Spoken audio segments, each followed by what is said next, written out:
খ্রিস্টান কি উপহার দিয়েছিল আমার নবীকে? শুনতে মনে চায়? 1000 স্বর্ণ মুদ্রা। 1000 স্বর্ণ মুদ্রা। দুইটা খ্রিস্টান দাসী, একজনের নাম মারিয়া বিনতে শামউন আল কিবতিয়া, আরেকজনের নাম সিরিন বিনতে শামউন আল কিবতিয়া।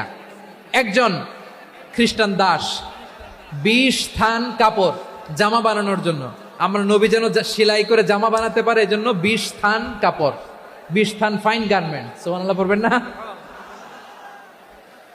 এরপরে একটা গাধা যেটার নাম ছিল উফাইর, আর একটা খচ্চর, এটার নাম ছিল দুলদুল। খচ্চর চিনেন?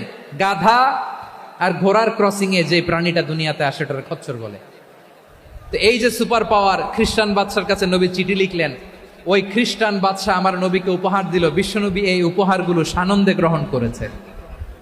সুবহানাল্লাহ পড়বেন না?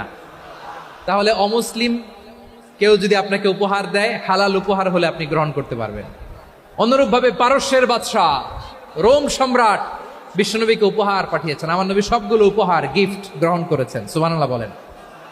তাহলে প্রিয় লালমনিরহাট, আওয়াজ করে বলুন, ইসলাম কি ন্যারো মাইন্ডেড রিলিজিয়ন না ব্রড মাইন্ডেড?